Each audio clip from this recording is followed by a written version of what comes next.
पूरी दुनिया के अंदर कर्मयोगी के बारे में जाने जाते हैं। लोग देखते हैं कि देश के अंदर अगर किसी व्यक्ति ने कश्मीर से कन्याकुमारी तक और केरल से कर्नाटक तक लोगों के बीच में जाने का कार्य किया, उनके सुख दुख को समझने का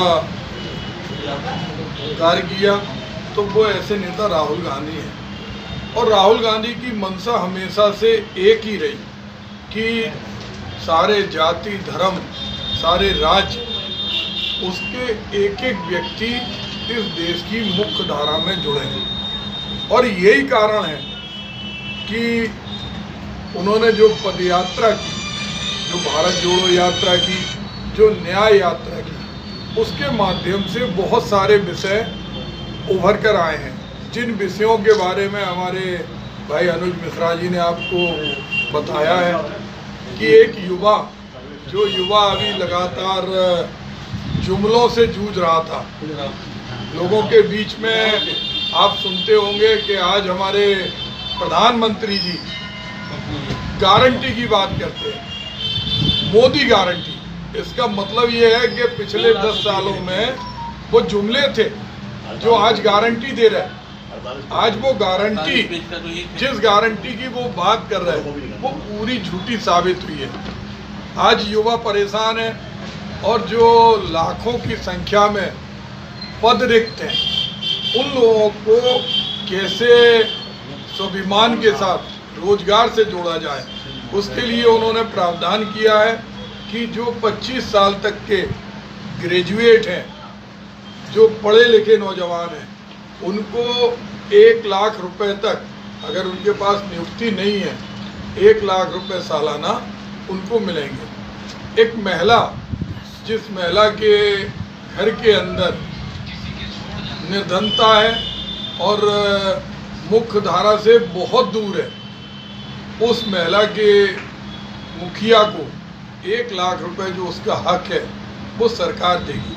जितने हमारे वचन पत्र हैं, चाहे अगर हम देखें बीमारी के समय जो हमारा एक प्रावधान होता था, वो बीमारी के समय भी देश के किसी भी हिस्से में कोई भी व्यक्ति अगर बीमार पड़ेगा और उसके पास धनराशि नहीं है, वो गरीबी रेखा के नीचे है, उसके पास कार्ड है, तो 25 लाख रुपए तक की उसको इलाज की सुविधा देंगे।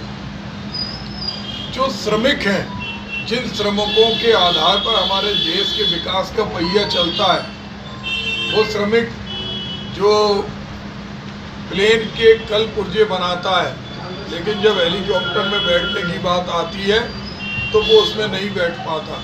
वो श्रमिक जो दवाई की फैक्ट्री में लोगों की जान बचाने की कामना करते हुए दवाई बनाता है, जब उसके इकलौते बेटे को बीमारी लगती है तो उसको दवाई का लाभ नहीं मिलता है। और वो ऐसे परिवारों से आते हैं, गांव के परिवारों से, जहां मजदूरी के माध्यम से उनको मुख्य धारा में जोड़ने का प्रयास कांग्रेस ने किया था।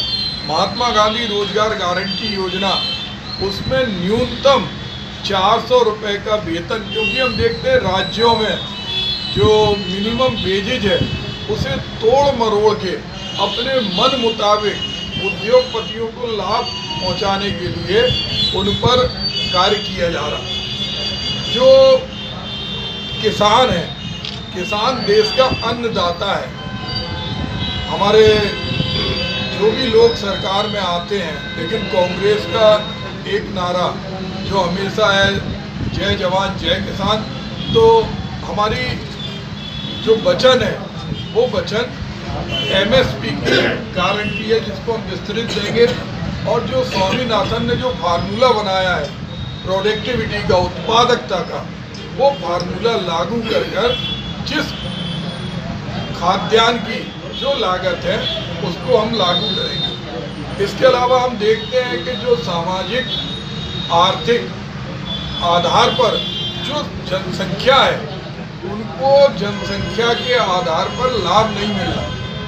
तो सामाजिक आधार पर गिनती, आर्थिक आधार पर गिनती, ताकि उनकी हिस्सेदारी न्याय में मिले। इन सब पर जो हमारा गारंटी कार्ड है, इस गारंटी कार्ड पर एक एक व्यक्ति से जब पूरे देश के अंदर राहुल जी गए, लोग गए, तो ये सारी चीज़ें आपके बीच में आज पूरे देश के अंदर ये घोषणा पत्र लागू हो रहा, हम लोग भी आज इसे झांसी में कर रहे हैं और हम चाहते हैं कि आपके माध्यम से हम आम आदमी तक ये बता सकें कि ये कांग्रेस का वचन है, ये कांग्रेस का वचन है जो हमारे राष्ट्रीय अध्यक्ष मल्लिकार्जुन खड़गे जी ने, हमारे नेता राहुल गांधी जी ने, हमारे प्रदेश के प्रभारी अविनाश पांडे जी ने और प्रदेश अध्यक्ष अजय राय जी ने आज उत्तर प्रदेश के पूरे जिले में इसको किया है। उसका लक्ष्य ये है कि जो लोग इस बुरी हालात में जूझ रहे हैं, नोटबंदी के कारण, कोरोना के कारण, जो नौजवान हताशा के शिकार हो रहे हैं, आत्महत्या कर रहे हैं, उन्हें हम ये बता सकें कि आने वाले समय में जब हमारी सरकार आएगी तो हम उनके साथ खड़े होंगे। हम उन महिलाओं को बता सकें कि हर गरीब परिवार की महिला को अब किसी के सामने झुकने की आवश्यकता नहीं रहेगी। हम श्रमिकों को बता सकें कि उनका न्यूनतम वेतन 400 रुपये से कम किसी भी राज्य में हम उन्हें नहीं देंगे। किसानों के लिए जो MSP की गारंटी है, स्वामीनाथन का जो फार्मूला है, जिस फार्मूले पर किसान आंदोलन लगातार कर रहे हैं लेकिन उन्हें कोई भी सरकार वचन नहीं दे रही है, और जो आर्थिक आधार पर और सामाजिक आधार पर जो जातियाँ जितनी है उनको उनकी हिस्सेदारी में हक मिले, तो ये हम आपके माध्यम से करना चाहते हैं। हम ये भी कहना चाहते हैं आपके माध्यम से कि आज बुंदेलखंड के अंदर किसानों की ज़मीनें हथियाने का काम हो रहा है। पहले ग्रोथ सेंटर के अंदर किसानों की ज़मीन हथियाई गई कि यहाँ उद्योग लगेंगे, लेकिन एक भी फैक्ट्री नहीं लगी। उसके बाद डिफेंस कॉरिडोर, जिसको हम लोगों ने नेशनल मैन्युफैक्चरिंग जोन के आधार पर स्वीकृत कराया था, जिसमें पिछले 5 सालों से एक टेप रिकॉर्डर बज रहा है कि इसमें इंडस्ट्री लगेगी, काम आएगा, बुंदेलखंड के लोगों को रोजगार मिलेगा। आज वहाँ पर घास फूस उगी है, ढोर चल रहे हैं, एक भी इंडस्ट्री नहीं लगी। उसी तरह जो बुंदेलखंड एक्सप्रेस वे है, हमारे प्रधानमंत्री जी, मुख्यमंत्री जी कहते थे कि इस एक्सप्रेस वे के दोनों तरफ उद्योगों की स्थापना होगी, वहाँ पर भी हम देखते हैं कोई उद्योग नहीं है। और बीडा के नाम पर चुनिंदा देश की बड़ी कंपनियों को सस्ती ज़मीन दिलाने के लिए वर्तमान समय में 5 साल से जिन गांव के मूल्य की सूची नहीं बढ़ी, वो ज़मीन जबरदस्ती उनको दिलाने के लिए आज सरकार प्रयासरत है। हम पूछना चाहते हैं कि अगर बुंदेलखंड के लिए ये सरकार हितैषी है तो कम से कम बताएं। खास तौर से हम अपने लोकसभा झांसी के संसदीय क्षेत्र में देखते हैं, रोजगार जो कॉन्ट्रैक्ट पे भी थे वो भी कम कर दिए गए। आज जिस कोच फैक्ट्री का उद्घाटन प्रधानमंत्री जी ने किया, उसके अंदर भी केवल 8% लोग कार्य कर रहे हैं। आज जो राजकीय संग्रहालय श्रीमती इंदिरा गांधी ने जिसका उद्घाटन किया था, आज वो सिक्योरिटी गार्ड के सहारे उसकी गैलरी खोली जा रही। जिस BHEL के अंदर लोकोमोटिव के भरपूर ऑर्डर मिलते थे, ट्रांसफार्मर के ऑर्डर मिलते थे, आज वहाँ भी ऑर्डर की संख्या में बिल्कुल न्यूनतम स्थिति आ गई। यही नहीं, आज बुंदेलखंड के अंदर जितने हमारे पुराने कल कारखाने थे, उद्योग थे, वो भी दम तोड़ रहे। रानीपुर टेरीकॉट के लिए हमेशा प्रधानमंत्री बात करते रहे, रानीपुर टेरीकॉट बंद है। पाली में पान का उद्योग, जिस पर कभी ओलावृष्टि, अतिवृष्टि हो जाती है, टूट गया। जड़ी बूटी का उद्योग ललितपुर के अंदर लोग करते थे, सहारिया जाति के लोग करते थे, आज भुखमरी की कगार में है। कालपी के अंदर हाथ से बनाए जाने वाला कागज पूरी तरह से बंद हो गया। भरुआ सुमेरपुर के अंदर चमड़े की जूती बनती थी, वो उद्योग भी बंद हो गया है। हमारे मित्र बलवान सिंह यादव और हम लोग जब गए थे तो चित्रकूट के अंदर भी जो ग्लास की फैक्ट्री है वो ग्लास फैक्ट्री बंद है। हमारे अध्यक्ष योगेंद्र सिंह यादव इस बात के गवाह हैं कि बेतवा नदी के अंदर आज भी धूल धक्कड़ वो बंद हो रही। 15,000 से ज़्यादा मकानों के ऊपर एनजीटी की तलवार लटकी है, लेकिन उत्तर प्रदेश सरकार और यहाँ के नुमाइंदे उसके लिए एक आवाज़ नहीं उठा रहे। उनकी फोटो छपती है लेकिन किसी के लिए भी कोई एनजीटी में नहीं गया। आज जिस तरह से बुंदेलखंड के हालात हैं, गांव गोद लिए जाते, बड़ी बड़ी योजनाओं को दिखाया जाता और धरातल पर कुछ नहीं मिलता। मुख्यमंत्री जी आते हैं, बोलते हैं कि हम अगर जीतेंगे तो house tax half, water tax माफ, और बदले में 4 गुना हाउस टैक्स हो गया, वाटर टैक्स हो गया। लोगों के घरों में नोटिस भेज दिए, आपराधिक नोटिस भेज दिए कि कुर्की कर ली जाएगी।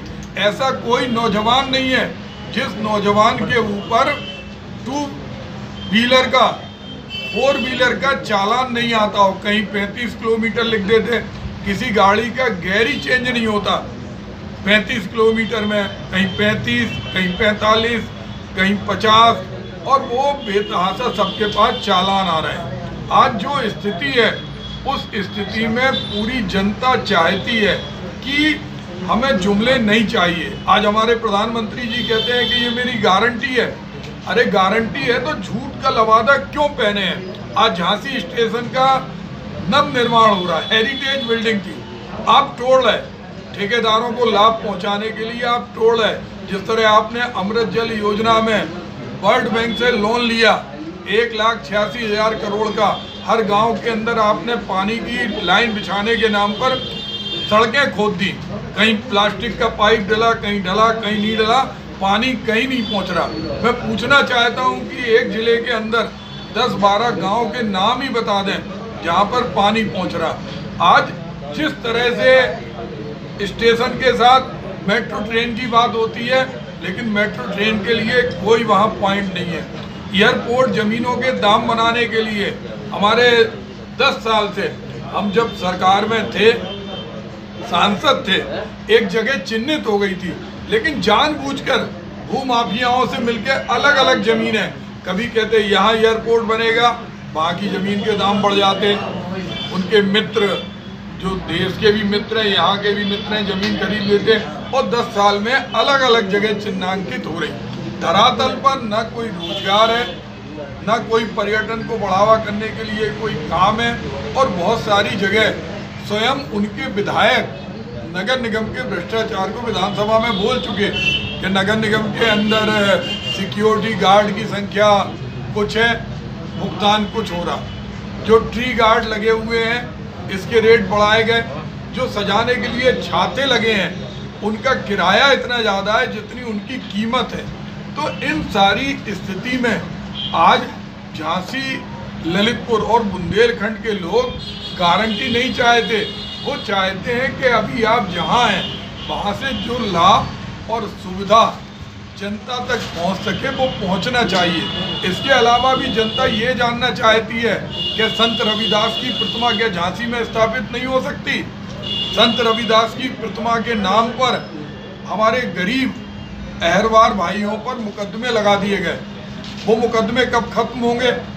आपने हम लोगों पे मुकदमे लगाए, हम लोगों पे कितने भी मुकदमे लगा दो, लेकिन गरीब अहरवार जाति जो सबसे ईमानदार जाति है, उस जाति पर मुकदमे कब वापस लेगी ये सरकार?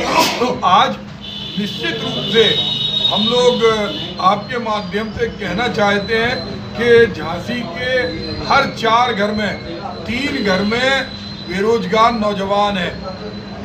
अगर वो घर के अंदर काम कर रहा, झाड़ू लगा रहा, पोछा लगा रहा, उसको सरकार कहती है ये स्टार्टअप है। हर दिन कोई ना कोई किसान आत्महत्या कर रहा। हम लोग टहरौली गए थे, 1 बीघा में जहाँ ओला भी नहीं गिरा, पानी के कारण 40 किलो मटर निकली, जबकि 1 बीघा के अंदर 4 कुंटल मटर निकलना चाहिए। आत्महत्या कर ली, लेकिन उसके बावजूद भी आज भी गांव के अंदर ओला वृष्टि के बाद कोई किसान खैरात या भीख नहीं मांग रहे, वो अपना हक मांग रहे हैं, उनको फसल बीमा का भी पैसा नहीं मिल रहा।